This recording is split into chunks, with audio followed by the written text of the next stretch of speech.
Bagaimana memulai usaha tanpa modal? Banyak orang punya keyakinan yang salah bahwa mereka tidak bisa memulai usaha tanpa modal. Sebetulnya kalau kita boleh jujur terhadap diri kita sendiri, pasti kita pernah mendengar, membaca, bahkan melihat sendiri ada orang-orang di sekeliling kita yang berhasil memulai usaha tanpa modal. Pada dasarnya, ada 3 cara memulai bisnis tanpa modal. 1 adalah dengan cara menjadi maklar. Yang kedua, kerjasama terhadap orang yang punya modal, termasuk bank salah satunya. Yang ketiga, kita berkarir dulu, menabung ilmu, mengumpulkan banyak teman, dan mengumpulkan uang, kemudian baru kita buka usaha. Jadi diawali dengan menabung terlebih dahulu, akhirnya uang sendiri setelah kita punya uang, baru kita mulai usaha.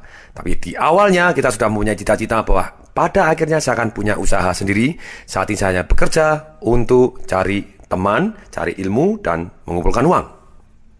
Saya berikan ide bagaimana menjadi maklar. Bahkan ada ide yang luar biasa. Anda bisa mulai usaha tanpa duit sama sekali. Bahkan ketika Anda mulai usaha, malah Anda dapat duit. Pengen tahu? Kok enak gitu ya? Kok bisa, kok enak? Nah, ini yang pertanyaan yang sangat menarik gitu ya. Idenya begini, jadi maklar ada 2 macam, maklar kecil-kecilan dan juga bisa maklar besar. Maklar kecil-kecilan itu misalnya Anda menjadi maklar sepeda motor, maklar mobil, maklar rumah, maklar asuransi. Itu Anda bisa mulai tanpa modal. Anda hanya tekad Anda, kenalan Anda bisa sukses. Dan bisa loh kaya, karena banyak sekali orang yang mulai di bidang itu dan akhirnya jadi kaya raya. Nah, kemudian kita juga bisa mulai langsung jadi maklar raksasa. Misalnya begini, pada waktu kita jalan-jalan ke luar negeri, kita melihat ada toko roti yang ramai luar biasa. Antriannya sampai ke mana-mana. Kita langsung cari yang punya. Dan kemudian, seperti yang saya bahas di CD saya, bagaimana mulai usaha dengan kemudian berhasil 98%, masih ingat? Langsung kita jual Indonesia. Kita ketemu sama orangnya. Wow, do you know Indonesia is 220 million people? Di Indonesia ada 220 juta orang. Apa hubungannya dengan kamu? Baik-baik saja, gitu ya. Selalu ingat. Nah, kemudian pada waktu dia ketemu dengan kita langsung jual Indonesia, kita bantu dan kita ngomong, saya mau ambil master franchise-nya di Indonesia. Peluangnya di Indonesia luar biasa. Kemudian misalnya orangnya ini ngomong, boleh, tapi kamu harus bayar dulu 100.000 US. Langsung kita salaman, deal! Kalau kurang ampuh, ya sudah, 110.000 boleh nggak? Sebentar, kalau sudah begini ada orang nanya, Pak, sebentar. Pak, yang namanya nawar itu lebih rendah. Sejak kapan nawar itu lebih tinggi? Jawaban saya, sejak dengerin CD Nyatung di Semaringin. Idenya bagaimana? Kenapa 100.000 langsung kita deal? Bahkan kita nawar 110.000 bila perlu. Karena kita bilang, yes, saya minta waktu 6 bulan untuk melakukan due diligence. Maksudnya apa? Kita lihat perhitungannya masuk akal nggak semuanya, bagaimana sistemnya, bagaimana. Kita tanda tangan kontrak boleh. Dalam waktu 6 bulan kalau saya tidak bayar 100.000 US atau bahkan 110.000 US, nanti haknya boleh kasihkan orang lain. Nah, setelah itu kita sudah agree, kemudian kita langsung pasarkan di Indonesia. Entah Anda pasang iklan, pakai seminar, melalui internet, apapun, pasarkan. Ini ada peluang bisnis yang luar biasa, sangat-sangat bermanfaat. Buktinya ini, perhitungannya ini, fotonya seperti ini, videonya seperti ini. Bahkan Anda boleh datang misalnya ke Singapura, ke luar negeri, kemanapun yang ada franchise-nya tadi, atau master franchise-nya yang luar biasa. Nah, Anda ngomong, sekarang saya master franchise-nya. Saya mau jual 20 sub master franchise, misalnya 10 di Jakarta, 5 di Surabaya, 1 lagi di Denpasar, 1 lagi di Medan, 1 lagi gini. Dan kita beri kesempatan kepada mereka yang menjadi sub master franchise ini untuk buka di 1 tahun pertama. Dan apabila terjadi laris, kalau kita buka franchise berikutnya, dia bisa jadi prioritas atau bahkan bisa menjadi induknya berikutnya. Satunya kita jual 10.000 US. Anggap misalnya very good terjadi, yaitu 20-nya laku semua. Kalau 20-nya laku, 20 kali 10.000 US, berarti berapa? 200.000 US. Wow, pada waktu buka bisnis, Anda terima 100.000 US, 100.000 US yang Anda bayarkan.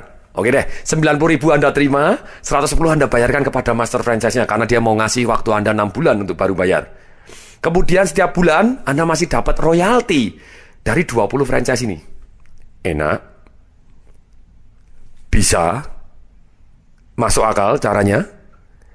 So many ways, begitu banyaknya kita bisa mulai dengan cara yang sama. Salah satunya misalnya, ide berikutnya. Misalnya ada di luar negeri. Atau di kota yang lain, yang besar, yang ternyata sangat-sangat rame usahanya, atau kota kecil, tapi usahanya sangat rame, kita mau bawa ke kota besar.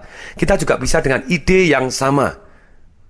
Kita bisa datang ke tempatnya dia, Pak, mari kita buka cabang-cabang ke seluruh Indonesia. Wah, saya tidak punya modal, tidak masalah Pak, nanti Bapak tidak usah ngasih modal, Bapak hanya sistemnya aja, cara masaknya, misalnya ini restoran, begitu ya, sangat rame. Kemudian kita akan buatkan sistem franchise-nya, kita akan buatkan segala macam, Bapak dapat royalti, tidur-tidur dapat omset. Dan Bapak berhak melakukan audit, ini ada haknya begini, kami lindungin hak Bapak. Seperti begini. Dan kalau di kota ini, tidak boleh, nanti Bapak ada saingan. Tapi di kota lain, kenapa tidak? Bapak dapatkan omset tambahan. Oke. Kemudian, lupa saya tidak ahli franchise. Tidak masalah. Anda tinggal datang, pergi ke yang ahli franchise. Anda dengan surat agreement, ini haknya sudah di tempat saya, ini omsetnya seperti gini, saya tidak bisa membuat franchise loh. Saya mau buat franchise sekarang. Kamu sebagai konsultan, mau nggak? Kamu saya kasih 25% saham. Gratis. Jadi setiap itu, nanti Anda terima. Royalti juga terima, semuanya terima. Mau? Kira-kira ada yang ahli franchise mau? Ada atau ada? Adalah. Satu tidak mau, ya next. Satu tidak mau, next. Ada yang mau. Begitu mau, ya sudah, berarti tanpa modal kita sudah set up sistem franchise-nya sudah terjadi bagus, yang ngajarin orang lain sudah bagus, kita hanya di maklar di tengah. Kemudian kita langsung jual franchise-franchise-nya ke seluruh Indonesia atau bahkan ke seluruh dunia. Bisa tanpa modal? Tetap bisa, begitu ya. Nah, kemudian berikutnya, seringkali orang salah paham. Yang namanya tanpa modal ini, itu dikatakan berarti tidak pakai duit sama sekali. Bisa, seperti tadi tidak pakai duit sama sekali. Tapi bisa juga, maksudnya apa? Bukan pakai duit kita sendiri. Kita bisa pakai duit supplier kita terlebih dahulu. Kita bisa pakai duit bank, private investor, teman-teman kita. Atau kita sabar dulu, kita mulai dengan cara nabung. Boleh, silakan, tetap dimulai gitu ya. Karena kalau tidak pernah dimulai nabung, ya tidak akan pernah punya modal. Karena kita punya impian ya, kita mulai dengan nabung, bisa. Tapi tetap tanpa modal. Kita juga bisa menggunakan sistem maklar tadi. Satu cerita yang menarik tentang sistem maklar adalah satu orang yang umur 17 tahun. Orang ini kurus kering, tinggal di Yunani. Orang tuanya ditahan pada waktu itu. Dan kemudian akhirnya dia bisa jualan es. Kemudian orang tuanya dilepas. Kemudian dia umur 17. Karena musuhan sama papahnya terus dipukulin terus gitu ya. Walaupun dia berhasil melepaskan papanya dari penjara, tapi dia tetap dipukulin, diseksa terus sama orang tuanya. Akhirnya dia pindah ke Amerika. Waktu ke Amerika jadi kuli, sungguh-sungguh kuli bangunan, kuli ini, kuli segala macam. Dalam kondisi kurus kering, dia melihat ada orang yang lewat naik mobil mewah. Wah, wih bagus sekali mobilnya. Wah, kantornya di lantai, wah bagus sekali. Dia tanya, apa itu? Oh, ternyata itu raja tembakau di Amerika saat itu.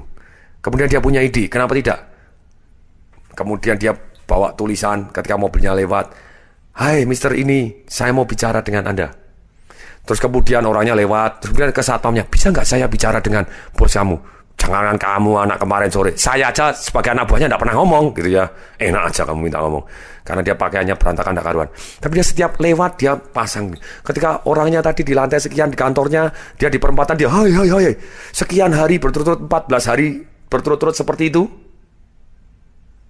Sampai akhirnya menarik perhatian oleh Raja Tembakau ini, dipanggil orang ini. Pada waktu dia dipanggil, itu ceritanya menarik, dia malah lari karena dikirain mau dipukulin oleh satpamnya begitu ya. Kemudian akhirnya orang ini berhasil menghadap, kemudian kamu katanya mau ketemu, sekarang mau dicari malah lari gitu ya. Oh ya, saat akhirnya kamu pukulin saya gitu ya. Oh enggak, kamu dipanggil. Oke, dengan senang hari. Begitu panggil, Raja Tembakaunya ngomong, anak muda, kamu mau ngomong apa? Kau pengen ketemu saya? Oh gini, saya bisa nyarikan tembakau kamu, jauh lebih murah, mutunya lebih bagus. Ada dua versi, ada satu versi menceritakan di Brasil, satu di Yunani, di negara asalnya dia. Nah kemudian di Yunani, di negara asalnya dia. Saya bilang, saya dari Yunani ada tembakau yang lebih murah, lebih bagus, lebih begini. Kamu mau nggak? Kemudian Raja Tembakaunya ini, boleh. Kemudian orang ini ngomong, jangan khawatir, gini, bisa tidak resiko. Nanti barangnya dikirim terlebih dahulu. Setelah dikirim dahulu, kamu cek kadar airnya, kamu cek mutunya tembakau ini. Kalau ternyata tidak lebih bagus, tidak perlu dibayar. Tapi harga kita akan konfirmasi dulu, entah melalui telex, melalui apa, kita akan konfirmasi harga terlebih dahulu. Dan pasti harus lebih murah dibanding yang kamu punya sekarang. Menarik? Karena resikonya nggak ada gitu ya. Kalau dicek datang ternyata jelek kan tidak perlu bayar. Rasanya boleh? Caranya gimana? Gini. Kalau saya sebagai anak muda, ngumpulin pedagang-pedagang tembakau, bisa jadi mereka tidak percaya. Boleh nggak? Sekarang begini, kamu dari Bapak ada suratnya konsepnya begini. Kepada YTH, pedagang tembakau yang ada. Memang betul bahwa ini adalah orang utusan saya. Saya baru mencari tembakau yang kadar airnya lebih bagus dari ini, yang lebih bagus ini, kemudiannya ini, kilogramnya gini, segala macam syaratnya silakan, tembakau tadi gitu ya. Ini. Dengan catatan begini, Anda harus kirim dulu untuk percobaan, dan apabila satu kontainer tadi ternyata tidak memenuhi syarat, tidak akan kami bayar. Dan apabila memenuhi syarat, akan kami bayar dan kita akan terjadi hubungan bisnis. Nah, orang yang mewakili saya adalah ini, satu nama ini. Raja tembakaunya, oke. Kemudian dia menarik, langsung suruh ketik suratnya, karena nothing tulus. Kalau ada, baru bermutu, baru dia bayar. Kalau enggak masalah. Mau diapain pun juga enggak ada ruginya buat orang ini. Nah, kemudian orang yang anak muda umur 17 ini kembali ke Yunani, gitu ya. Ada yang cerita ke Brasil gitu ya. Itu banyak versi. Nah, pada waktu dia kembali ke Yunani, kemudian dia kumpulkan raja-raja tembakau di Yunani. Atas nama raja tembakau di Amerika. Kalau atas nama dia, enggak mau gitu ya. Kalau atas nama raja tembakau di Amerika, kira-kira mau? Mau. Silakan Anda cek. Kalau tidak percaya, silakan Anda telepon lebih dahulu. Dan reputasinya begini, dia memang selalu bayar bagus sekali. Oh ya, saya pernah dengar bagus, konglomerat ini bagus. Bolehlah. Saya uji coba dulu, saya kirim satu kontainer kan tidak ada ruginya. Karena kalau begitu bisa ratusan kontainer, ribuan kontainer nanti berikutnya. Ada yang mau. Tapi kemudian orang ini ngomong, yes, tapi lewat saya. Kasih persentase. Keuntungan. Deal, setuju? Setuju, kasih keuntungan. Kemudian mendadak dia jadi kaya raya luar biasa. Gitu ya. Karena begitu banyaknya omset yang dia cuma numpang lewat doang dapat keuntungan. Dan orang inilah namanya Aristotle Onassis. Raja kapal gitu ya, yang akhirnya mendapat istri Jacqueline Kennedy, mantan istrinya John F. Kennedy. Aristotle Onassis kaya raya luar biasa. Di awal karirnya dia jualan tembakau dengan cara itu. Jadi cash cow-nya yang luar biasa. Dia mulai usaha, boleh dikata tanpa modal sama sekali. Nah, berikutnya cara yang kedua untuk memulai bisnis tanpa modal, yaitu kita melakukan satu yang namanya kerjasama dengan orang yang punya modal. Di mana kita menyediakan waktu, tenaga, dan keahlian kita, dan pihak lain menyediakan uangnya, kemudian kita bisa mendapatkan saham sekian persen, maka kita bisa menjadi pemilik perusahaan tanpa harus punya modal. Misalnya begini, kita pada waktu jalan-jalan di luar negeri, ataupun di kota yang lain, ataupun di kota kita, ada peluang-peluang bisnis yang luar biasa, yang sudah terbukti, proven, benar-benar terbukti, membawa hasil. Misalnya, di Filipina, ada satu perusahaan franchise, misalnya, membuat rumah dalam waktu 5 hari. Ini misalnya begitu ya. Wow, biaya franchise-nya berapa? 3,5 juta. Deal, langsung aja deal. Nggak masalah. Bayarnya 20%, deal. Nggak apa-apa. Sisanya per lembar botnya dia untuk membangun rumah tadi, baru kita bayar persentase. Misalnya begitu. Oke, 20%, kita butuh lokasi, butuh tempat untuk produksi. Kita juga butuh modal untuk membayar 20% ini, yang senilai 7M. Nah, kita ngomong cari lokasi, yang lokasi ini kita katakan bagaimana? Kita ngomong kepada yang punya lokasi, boleh nggak kita kerjasama, ini ada peluang begini. Oh boleh, caranya gimana? Caranya begini, kerjasama, kamu sediakan tempat dan bangunannya untuk pabriknya ini, untuk membuat produksi rumah dalam 5 hari, ini misalnya begitu ya. Terus kemudian, kita hitung dengan harga tersebut, kita anggap hutang dengan bunga tabungan, misalnya begitu ya, bunga tabungan. Jadi, nanti kita akan bayar oleh perusahaan ini.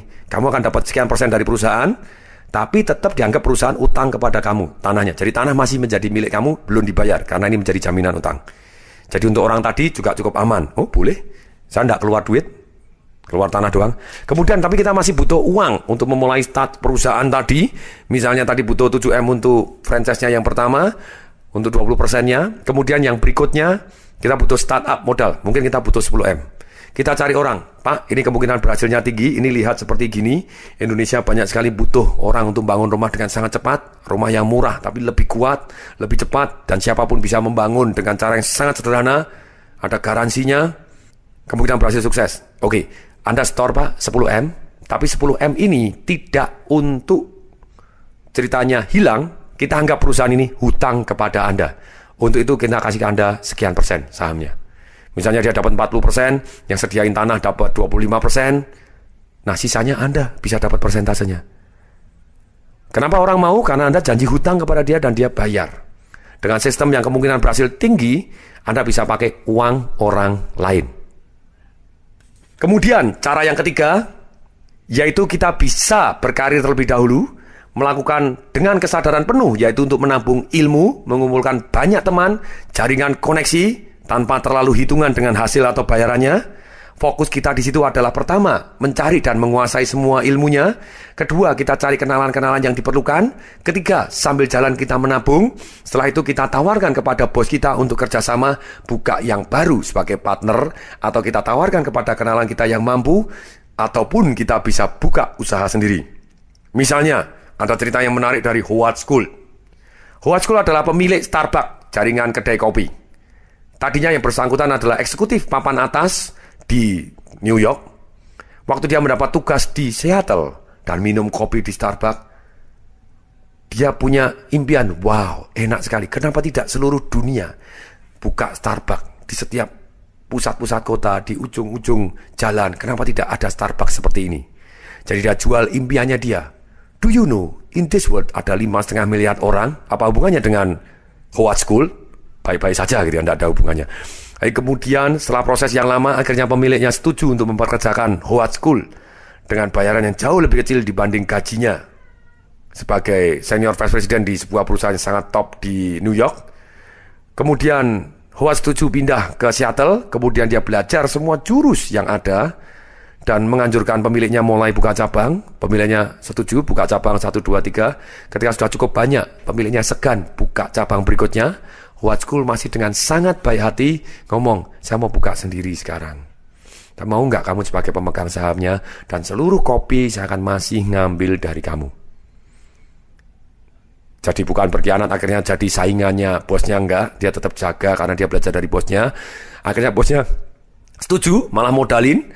Dan Howard School buka lagi cabangnya dia yang lebih banyak, tapi bukan namanya Starbucks, namanya nama Itali aneh, susah diingat pada waktu itu gitu ya. Dia buka 10 sampai 11, 12 cabang dengan sangat cepat, tapi dia semua kopi masih ngambil dari mantan bosnya tadi, jadi dia jadi partner.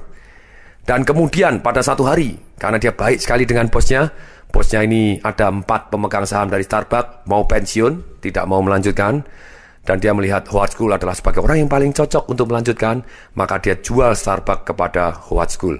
Tapi pada waktu itu Howard School tidak punya duit untuk membeli sekian juta US, 4 juta US atau lebih pada waktu itu. Apa yang dilakukan? Dia presentasi cari orang yang punya modal. Dia jual impian bahwa saya akan go public, saya akan begini dan saham Anda akan naik, harganya duit Anda akan jauh lebih banyak. Setelah sekian puluh kali dia presentasi, akhirnya ada yang mau memodalin dia untuk membeli sahamnya, dan dia betul-betul go publican sampai ribuan, puluhan ribu Starbucks di dunia. Yang terakhir saya dengar Howard School termasuk orang yang paling kaya di Amerika, termasuk Forbes 400 yang paling kaya di Amerika dengan kekayaan lebih dari 1 miliar US dollar. Nah, kesalahan orang ketika dia kerja kepada orang lain, satu, dia perhitungan sekali dan nyari gaji, nyari uang. Akibatnya seumur hidup dia akan mengejar uang terus. Kalau dia kepengen uang mengejar dia, salah satunya mestinya dia fokus dulu kepada ilmunya, kemudian fokus cari kenalan, baru kalau digaji besar jangan ditolak. Oke? Jangan terus sok idealis gaji besar, oh, jangan saya kecil aja. Nggak, gaji besar diterima dengan tangan dan kaki yang terbuka. Dan kesalahan berikutnya adalah dari awal mereka memang berniat menyaingi bosnya, mau ngambil ilmu dan tidak mau berpartneran. Makanya sekarang banyak sekali yang saya memberikan konsultasi kepada perusahaan-perusahaan. Misalnya, sekarang ada stasiun televisi yang sangat terkenal di Indonesia. Hostnya sangat-sangat ganteng-ganteng, cantik-cantik, pinter-pinter. Dan dibajakin oleh televisi-televisi yang lain. Mereka hanya mau perusahaan ini sebagai jembatan saja. Kemudian apa yang saya lakukan? Ketika saya memberikan coach kepada perusahaan televisi ini, please deh, dari awal diikat kontrak. Caranya gimana? Mereka pada waktu masuk, kita beri pernyataan. Saya tahu bahwa kamu belum terkenal. Mau nggak kamu saya orbitkan menjadi terkenal? Oh mau, tapi saya tidak mau mendadak kamu malah jadi membantu saingan saya tidak mau gitu ya. Maksud apa? Gini, Anda tulis, baca dulu pernyataan ini, kalau setuju tanda tangani. Pernyataannya bunyinya bagaimana? Dengan ini kami mengetahui bahwa kami mengalami proses satu yang namanya belajar, dan satu proses di mana televisi tempat saya bekerja ini membuat saya jadi lebih terkenal daripada sebelumnya. Dan untuk itu saya tahu, atas jasa televisi ini saya mau melakukan satu yang namanya ikatan kerja. Bahwa saya pada waktu keluar ataupun dikeluarkan, saya tidak boleh kerja di bidang yang sama, baik saya kerja sendiri ataupun kerja ikut orang lain di bidang yang sama, tidak diperkenankan.